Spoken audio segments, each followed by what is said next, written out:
We've been enjoying a study from the book of Proverbs, looking at many different topics. If you want to know how to live everyday life and deal with everyday issues, keep reading through the book of Proverbs. Now, the way the book is written, God doesn't just collect all of the verses that deal with these important topics and put them in one place. He scatters them throughout the 31 chapters of the book so that you get constant reminders.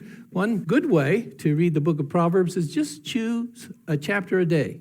Like today's the 5th, so read Proverbs chapter 5. So it's always good to keep reading a chapter and you keep bumping into different perspectives, different aspects of each of those topics as you work through it. But of course, as we take a look at a topic together, we want to collect them so we can get a more rounded, balanced view of these different topics. So we're going to look at several verses tonight. And if you're new or haven't been here for a while, I need your help, okay? So get your Bibles ready because I need you to help me read some of the verses. This is probably one of the most important messages I'm giving here because it's on marriage and the family. And this is such an important topic to God. Another one of those pictures that God gives of his relationship to us as a church is we are the bride of Christ, okay? So marriage is important to God enough that he would use that analogy between us and him. And so he has designed marriage to work in a way that honors and pleases him and pictures this relationship that he has with us. Now, the Martin family, this branch of it anyway, started in 1982. Whoo, I can still remember that day, okay? My cheeks hurt for about 3 weeks because I smiled so much that day. I had so looked forward to the day when I made this young lady my wife. And I just couldn't get over it. Now, I know some of you probably wonder, how in the world did I talk her into that? I'm still amazed. But she did say yes. And so the Lord has since then given us 4 children and now 12 grandchildren. So it just keeps getting better. And our relationship today is stronger than it ever has been. We're more in love today than we were on June 19th in 1982. So what I'm sharing with you tonight is not just theory. It's not just theology. This is from things that I've learned through life. Some of these verses are going to be verses that were used to convict us or to guide us. And so there'll be some practical, personal things scattered throughout the message. So the family is something that is extremely important to God, and he starts out by telling us where it came from. So I'm just going to read a verse outside of Proverbs. Most all of our verses come from the book itself. Sometimes we find a supporting verse from the New Testament just to make sure this is still something we need to be doing today. But I thought it would be good to just reaffirm in our minds from the creator of marriage what he said about it at the very beginning. Right after he created man and woman, he performed the first marriage ceremony in the Garden of Eden. And Genesis 2:24 records that event after he brought man and woman together. He said, "For this reason, a man shall leave his father and mother and be joined to his wife, and they shall become one flesh." That there is the beginning of family, marriage and family.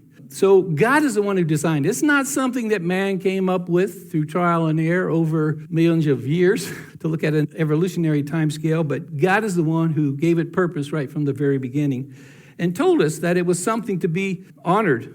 And it was something that he instituted, and that it was meant to be one man and one woman for life. Not one man plus one man, or not one woman plus one woman, like many are trying to redefine marriage today. Many countries, many organizations are trying to distort God's picture of what marriage and the family should be. That's why I wanted to just go back to the foundation to see where it came from. And we're going to see that Solomon basically is going to reinforce what God says about it. And I want us to understand that this is such a basic building block of all of our countries and societies. So how goes the family is going to determine a lot about how a church goes, how a nation goes. In fact, if you look at world history, I remember reading a guy named Edward Gibbon that wrote 6 volumes on the rise and fall of the Roman Empire. If you want to put yourself to sleep, you have a hard time sleeping, go ahead and try to read those books. But basically, he came up with at least 5 major reasons why the Roman Empire fell. And it didn't really fall from outside, it fell from within. It became so corrupt. And one of the first reasons that Gibbons gave was the undermining of the dignity and sanctity of the home, which is the basis of all human society. And he documents that. It's well documented, too, from historical documents that the Greek-Roman Empire, their philosophy expressed in writing, says, we have courtesans, which is just the fancy name for prostitutes, for our pleasure, concubines, legal prostitutes, for our daily service of our bodies, and wives for the production of legitimate offspring and to have a reliable guardian for our household and properties. That ended up being their view of marriage and the family. So it's easy to see why that society didn't have a foundation to really stand on. When the family collapsed, so did the empire. And that's what makes me concerned in our world today, because similar things are going on in our various home countries around the world. So we want to reaffirm what God has to say about it and make sure that our views, our beliefs are not being tainted or distorted, perverted by some of the philosophies that are coming our way through social media, through music, and through even school textbooks. Now, I'm going to read from chapter 5, verses 15 through 19 to get us started, and then I'm going to need some help from you in reading some of the other verses as we go. And by the way, Proverbs wasn't the first place I thought of looking to for advice or an overview of what marriage was like, since Solomon kind of violated some of the rules that God put in place. But he also violated some of the rules of godly wisdom that God used him to put in place. So it was kind of like, do what he says, not necessarily what he did, okay? But he is somebody who understood about marriage, right? I mean, having 1,000 different wives, some of these verses you can tell come from definite experience, okay? So chapter 5, verses 15, and you can follow as I read. Drink water from your own cistern and fresh water from your own well. Should your springs be dispersed abroad, streams of water in the streets, let them be yours alone and not for strangers with you. Let your fountain be blessed and rejoice in the wife of your youth.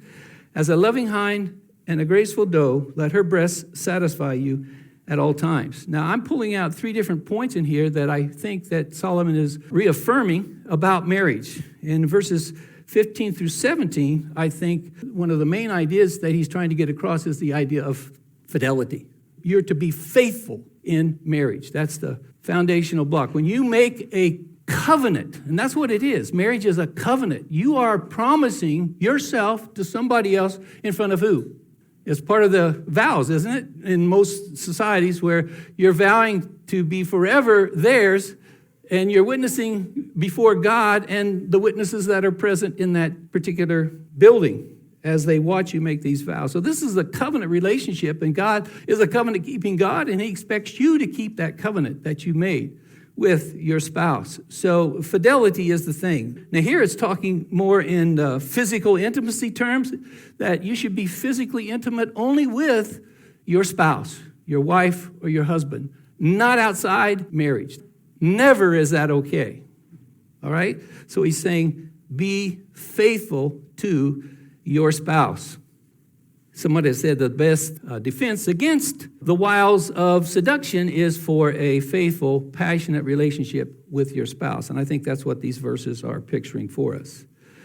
Verse 18, I think, reminds us of the fact that marriage is for life. It's to be a permanent commitment, because you could tell it's somebody looking back. He's saying, let your fountain be blessed and rejoice in the wife of your youth. So it's saying, though you age and though you grow older, you're not to be shopping for something new, okay? You're to remain faithful to that person that you made that covenant with. There's another verse that talks about the seductress who leaves the covenant that she has made in front of God in her marriage relationship. So God is, again, very serious about that covenant and says that you should do everything in your power to keep that covenant, because marriage was designed to be for life. Also, verse 19 is another verse that is describing that physical intimacy, the passion that should be maintained in that relationship. Now, I think this is a good reminder, because as life grows, as responsibilities grow, as you have to work harder to provide for your family, as you have children and different activities to do with them, sometimes that passion wanes.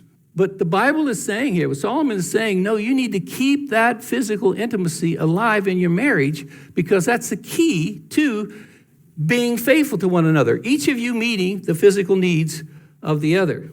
Paul says in 1 Corinthians chapter 7, verses 2 through 5, that if you're married your body as a wife is not just strictly for you. It's for your husband. And the husband, it says, your body's not strictly for you. It's for your wife. And he challenges the husband and wife to be faithful in sharing and meeting the needs of their spouse and not to withhold that, because sometimes, honestly, physical intimacy can be used as a manipulative tool to get the husband or the wife to do what you want them to do in some other area. But that's not a biblical approach. God's the one that created physical intimacy. He's the one that created our bodies like this, with the needs and with the passions that we have. And he says, meet each other's need in that way. So that's pretty strong from a very short passage, but there's a lot packed in there. So we should be faithful to one another. That covenant that we make is to be for life. And we are to continue to be passionate about one another. And if we feel that spark waning and not as strong as it used to be, then do something about it, okay? For us, a lot of the times was just the everyday way of life. I was teaching out of college. I was an academic dean, and I had ministry outside in another church, and we had 4 children that we were trying to raise, and so my wife was busy homeschooling, and when we come home at the end of the day, there's just, there's only so much your body could do, but then we started realizing I needed to do something to carve back that personal time. Children don't replace that relationship between husband and wife. And this is the relationship that goes on. Someday, what's going to happen to the children? They leave the home. And you know what was a surprising fact for me when I looked at it? It used to be, I read the statistic when I was in college that said, if your marriage could make it 7 years, you were good to go. It would last forever. It was that first 7 years that was really the struggle. But then later on, after I graduated, I read some other statistics that says, no, that the new phenomenon was after 20 years, people were getting divorced. And then I realized the math. It meant that by now, the 1 or 2 children that were in the family grew up, went off to college, left the house, and now the husband and wife were looking at each other and didn't know each other because the children had occupied all of their time and energy. And so it was like, who are you? And so that led to a lot of divorce after 20 years of marriage. Proverbs 17:17 says, a friend loves you at all times. So that's the part that I wanted to focus on, that first phrase of that proverb. A friend loves at all time. Now, we've studied friendship before in Proverbs, and the word is not strictly like we think friend in the English language, but the word ray had the idea of somebody who's close to you. And from the context, you had to figure out, were they close in proximity? In other words, sometimes it's translated as a neighbor, somebody who lives close to you, okay? Sometimes it's translated as a sibling or as a parent because they're close to you in familial relationships, okay? Or it could even be a husband and wife relationship, somebody that's really close. Because my best friend is sitting right up here. My wife is my best friend, and I think that's the way God meant it to be. That when you become one, it should be one in every way, spiritually, emotionally, socially, and physically as well. So you should have a unique relationship with one another where you are free to discuss your dreams and talk together about how they can be achieved as you work your way through life. So a friend loves at all times. And that's usually another part of our marriage vows, right? I am marrying you for better or for worse. If you're richer or if you're poorer, okay? So we put those things in our vows. What God says is keep them, okay? Because your spouse, your husband or wife should be your best friend, and you should love at all times. Even when they're going through difficult times, even when they're a little emotional and not as easy to get real close to. Love at all times. And love, really the word, means to seek the highest good of that person. So it's not just that there's this oozing, bubbly, romantic feeling all the time, but the idea is I need to show to my friend, to my wife or husband, what it is that's going to help meet their need at that particular time in their life. Okay? Now, Proverbs 18:22. He who finds a wife finds a very good thing. And the idea here is that, what did God say to Adam in the garden? It's not good that man should be alone. And so he created a helpmeet for him, somebody to complement, to help do things that he couldn't do, to see a perspective that he couldn't see. And that's why God puts us together like that. It's a good thing when God brings somebody into your life to spend the rest of your life with. Are they exactly like you? No. It's usually opposites that attract for some reason. And I think Part of the reason is this. God knows you're not finished yet. I know that when you get married and after you see some of those little quirks in your wife or your husband, you think, okay, well, give me a month or two, and then a little later, say, give me a year or two, and then I'll change them. I'll make them more like me, which is the best, right? That's what we all want to think, right? I want to make them like me, but God doesn't want that. God's going to use them to make you more like he wants you to be, and he's going to use you to make her or him more like he wants you to be, okay? So that's often why God brings together people with different perspectives, different gifts, different abilities, so that you can complement each other and help each other to become all that God meant you to be. So it's a good thing. Proverbs 19:14. So here it says, your family can help you get a start in life. Oftentimes there's an inheritance involved. Now, some are not very extensive. Mine wasn't when my parents passed away. But families are there to help their children get a financial or a physical start in their life as an adult. But what he goes on to say is that one thing that a father can't do, even if he's the one that makes the arrangements in our culture here. Some of us come from cultures where that's happened, and maybe your marriage is a product of an agreement between fathers, because that happens in many parts of the world. But this is something that goes beyond that actual setting up of the marriage, is finding a wife who's really from the Lord, okay? So it's the Lord that we need to look to for the right spouse, no matter how it's given, whether it's a love marriage or whether it's an arranged marriage. We need to be praying for God to be the one that's putting the couple together. And by the way, I would say, for those of you who have young children yet, or even grandchildren, okay, young grandchildren, start praying for the spouse of your children and grandchildren. We started praying for the spouses of our children. We had 2 boys and 2 girls, and we started praying for their spouses the moment that we knew we were expecting a child. So we've been praying for 20, 22, 23 years, and with one, it was 26 years before that marriage took place, okay? Because we wanted not just anybody, not just a body, not just somebody to physically take care of our children, but we wanted somebody from the Lord who is going to meet the real needs that they have, because the Lord knows each of our children. He knows what kind of spouse they need, and he's really the only one that can make that happen. And often we try to help our children to know this too, so that they can start praying for a person that the Lord wants to bring into their life, and not just focus on the outside, what color hair, how tall, what kind of family they're from, what kind of education they have. That's what the world puts the focus on. What family are they from? Or, what kind of education or vocation? Or what section of town is the family from? And what does the dad do? All of these things are important in the world situation, but for the believer, are these people, do they know God? Are they really wanting to follow God? Because that's the only kind of spouse that's going to really help your children to stay on track. One of the things that we did for even ourselves and our children was to help them to think about character qualities that would be important in the life of their spouse someday. So I've had talks with my children. I've done this with other youth because I wanted them to think about what type of person is going to be most helpful for you to fulfill God's desire, God's will for your life. Somebody challenged me with this when I was in Bible college. I had always been looking at the outside, how pretty are they, and things like that. And somebody challenged me, and as I went to Bible college, and he said, your love life needs to be under the lordship of Jesus Christ. I'm like, what does that mean?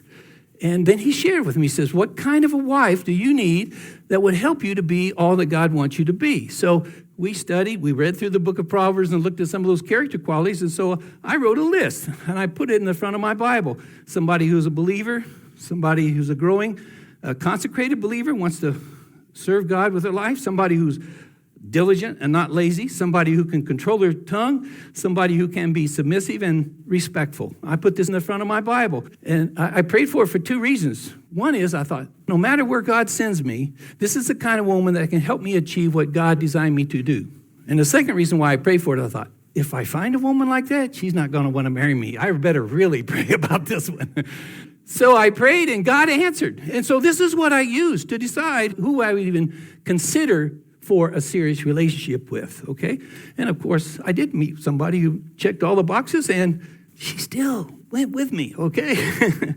I'm still marveling at that. But start praying. Start helping your children to think about, because the world keeps programming externals. And that's not the important issue at all. It's the heart that's important that you need to start praying for those who marry your children. So it needs to be somebody that you consider to be a gift from God. I brought my jacket here tonight for that very reason. You know, whoever made this, cut this out, measured each of the cuts and sewed it together and everything. Why? So it would fit me. Some of you couldn't put this on. You would tear it out. And some of you, it would look too big on. But it fits me. And this is a picture, I think, when it says a gift from God, that God can tailor make the spouse that you need.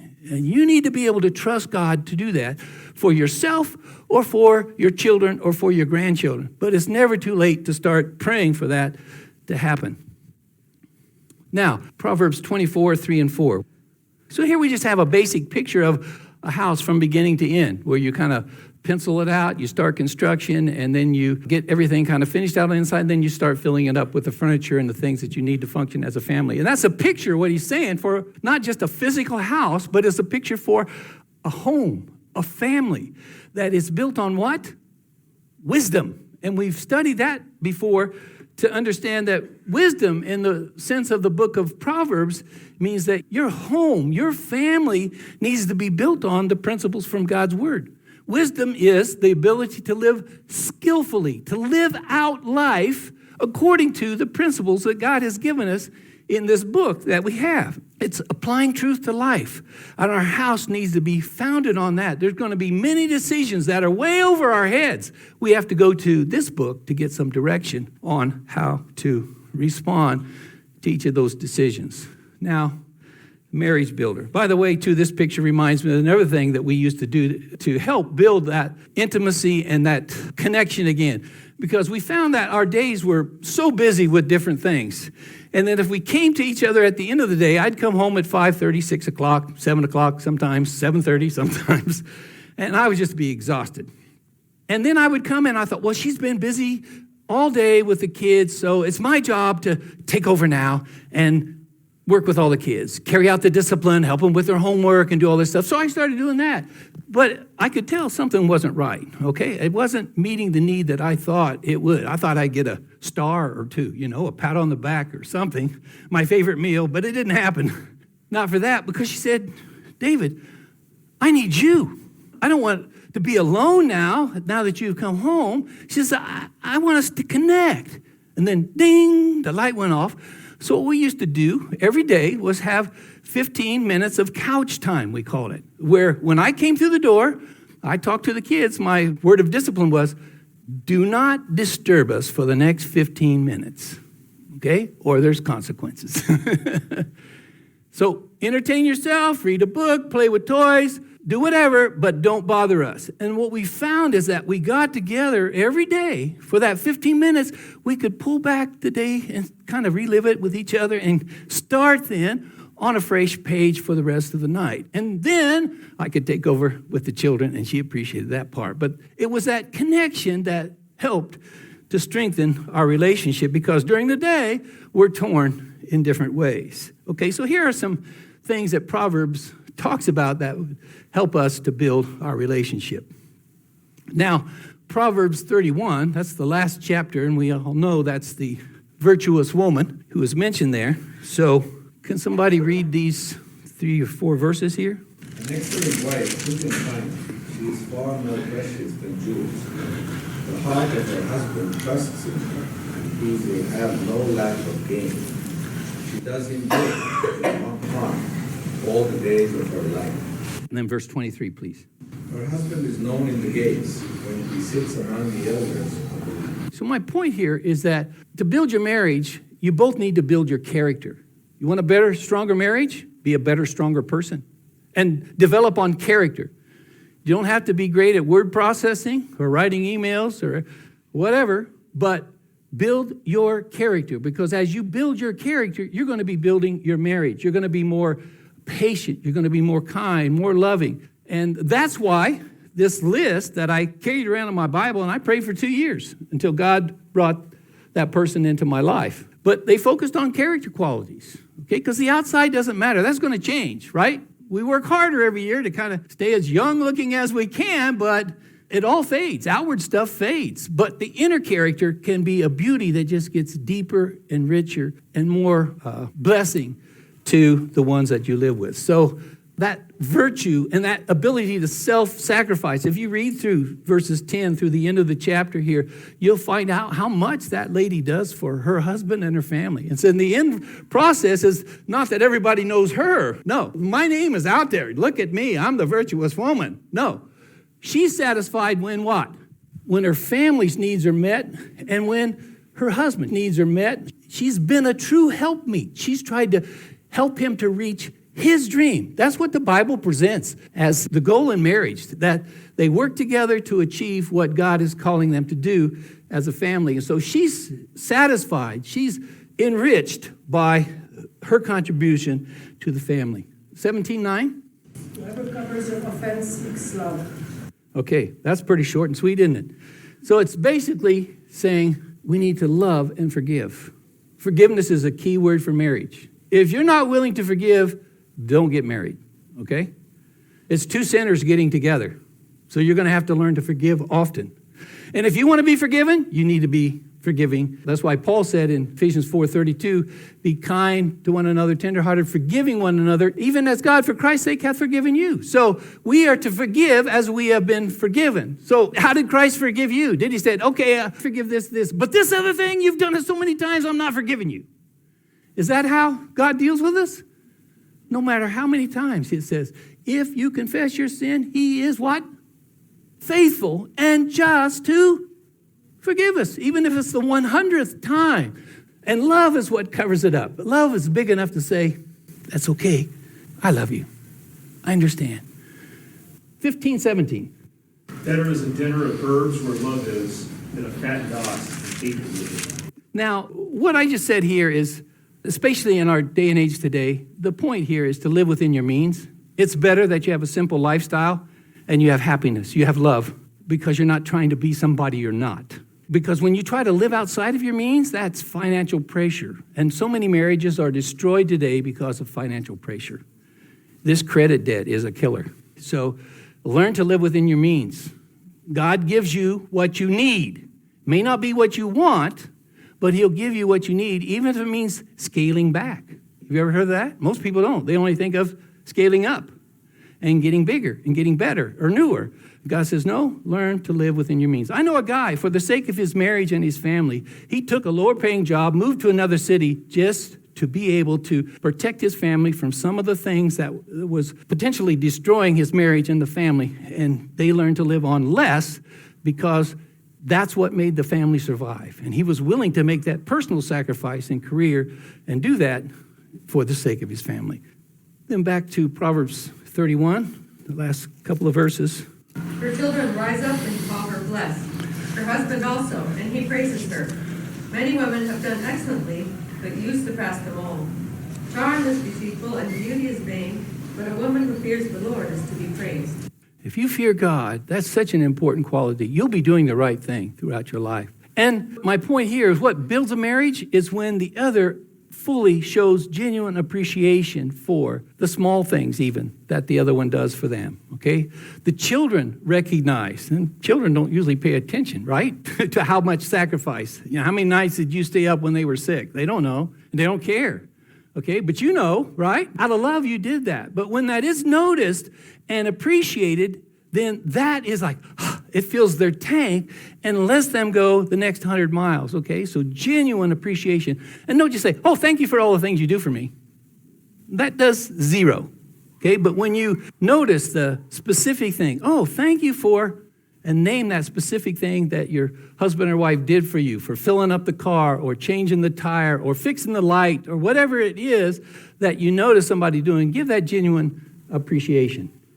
Now, we want to take a look at some marriage destroyers at the end here to say, these are things to be careful of and not let tear your marriage apart. And here are the set of verses that we want to look at for that.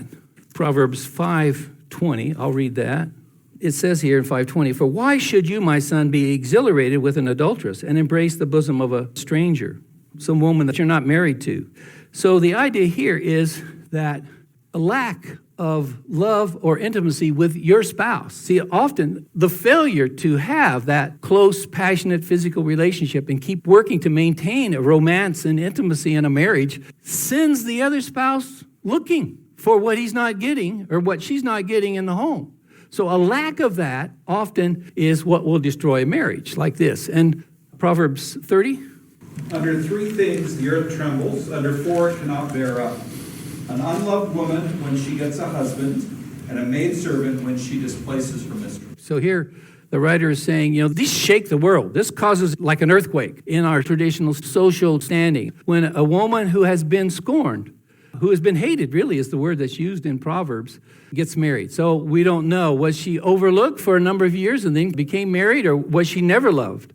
Or like Leah, who was in a marriage but was not really appreciated by her husband. And the second part is kind of like the Hagar-Sarah thing. The maidservant has the potential to misplace the wife herself. And so it's saying this destabilizes this basic element of the family. So a lack of love, a lack of intimacy can destroy your marriage. So that's something to take serious and keep working on.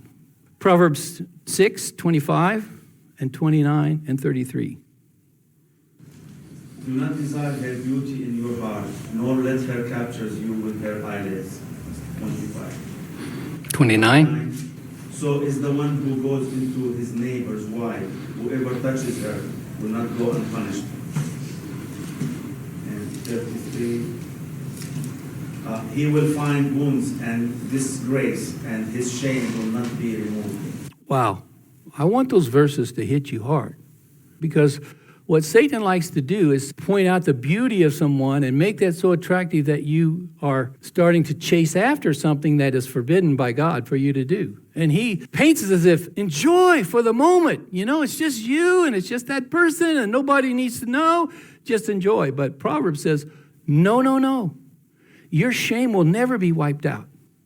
You'll have wounds, emotional scars that you will bear, and maybe some physical diseases that you have as a result of that one moment of pleasure. So it says, do not lust after. I'm giving this strict warning here because Satan likes to bring people our way. I've mentioned it before, how that I get messages sometimes from people I don't even know. Click on this if you want to see pictures of me. It's aggressively trying to get us to fall in this area. So be careful. Be careful. There are people in our workplace that are trying to tempt us. They're maybe not satisfied with their marriage or their relationship, so they're looking for satisfaction outside of their home. And they don't care about you and what this might do to you or your wife or your children. So be so very careful. Don't lust after them. Don't be pulled in by the things that the opposite sex around you may be doing to try to attract you, try to pull you into their web, so to speak. That's what the whole chapter 6 is talking about, being alert to those who are out to take advantage of you physically, sexually. 7:18 and 19.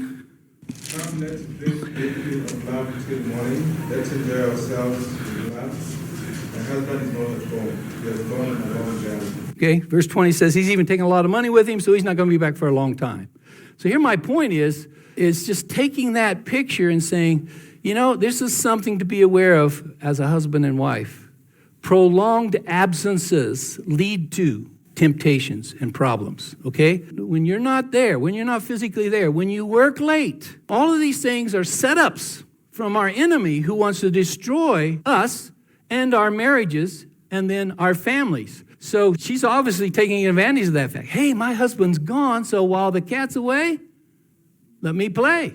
So prolonged absences. Now, I know some people have to work that way for a while, but this is not the idea, okay? One of the reasons I'm in Jordan now, why I moved here 22 years ago, was because I was in a ministry and I was responsible for a region from Morocco to India. So I had to do a lot of travel and a lot of training.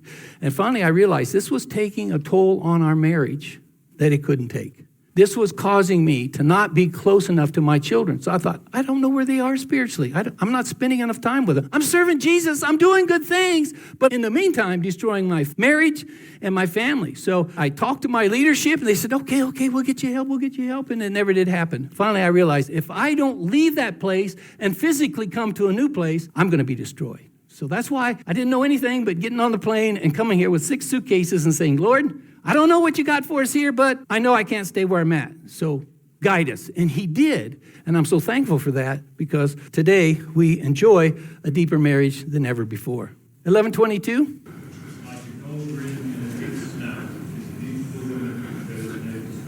So here I'm saying another thing that destroys a marriage is immodesty. It could be in clothes.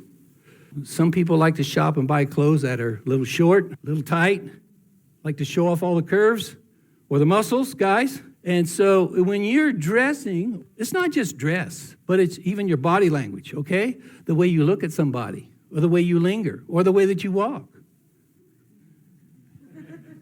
Okay? Or the makeup, or whatever, see? You're creating a message. You're sending a message that you're shopping or that you're available. So that can destroy a marriage. So be careful of how you dress. You dress for your husband or your wife and nobody else. 15:27. The greedy bring ruin to their households, but the one who hates strives for others. So this is talking about greed. And here's another temptation. This is at the heart of a lot of problems. So there's another verse. I'll give you the reference. Chapter 23, verse 4, talks about, do not toil to acquire wealth. Be discerning and desist. And the idea is, don't be a workaholic. So sometimes us husbands and dads, we want to provide for our family, for our wife, for our kids, what we didn't have growing up. You know, maybe you grew up in a poor situation. You didn't have the latest toys. Maybe you didn't have any at all. We made most of ours as a kid. So there's something in us that wants to provide more than what we had. But that can turn into greed, where you become a workaholic and you're working 2 or 3 jobs. I know a lot of local friends that I've had that work 2 jobs. They don't see their kids. When they get up and go to work, it's before the kids go to school. The kids get up, eat, go to school, come back home, do their homework, and go to bed, and then the dad comes home from the second job. That is no kind of life. You are not really providing anything of value to your children. You're destroying them because they don't know you. And they don't know your values. You have 0 input into their lives. So don't be greedy. Don't desire those extra nicer car or clothes. It can destroy your family, not help it. 21:19. It is better to live in a desert land than with a quarrelsome and fretful woman. Ooh. Now, Wadi Rum is nice to go through if you're in the back of an SUV and you got a water bottle. But how would you like to hike across that? Or the Sahara? It's not a very comfortable place. A lot of heat, a lot of tempers flying, a lot of argumentation going on. And that's what he's saying. It's not just the wife. Husbands are like this too, okay? It's an angry, discontented spirit that causes this kind of reaction. So he's saying, don't let quarrels and arguments and hot tempers destroy your marriage. These things can destroy your marriage. And you know what the problem is for children who grow up and watch their mom and dad divorce? You know what usually happens to them? They grow up, they have a family, and you know what usually happens to their family? The same thing. History repeats itself. So you fight to keep your family. You fight to keep your marriage. You build it. You do everything you can because God tells you to. You do not violate your marriage covenant. God, he says those things will not be wiped out. You will not go unpunished. Don't think you'll get by with it. And God has some serious talk to those who try to break the marriage vow and walk away and leave a mess because you don't want to deal with things. So you fight for that marriage. You fight for that family so that you can live in a way that honors him. Now, listen to this. The best thing that you can give your children is a strong marriage. That's the best thing that you can provide for your children is a strong marriage. They need to see the husband and wife relationship lived out the way God says it to be. So that's your primary focus. Work to keep your marriage strong. Lord, thank you for your clear teaching in this book for us. Lord, I pray that you'd help us to fulfill your design for marriage. Help us to not listen to the world around us that's trying to redefine. Lord, help us to just be faithful and true to what your word says. Lord, I pray for any marriages that are represented tonight that's on shaky ground, or anyone that's being tempted or seduced to walk away from a relationship and go outside of the bounds of their marriage to look for satisfaction. Lord, I pray that you would stop it tonight, that you would convict each heart, Lord, to come back to you, to come back to your word, and that they would get back on track and build and make their family all that you designed for it to be. Thank you for giving us such clear guidelines. In Jesus' name, I pray. Amen.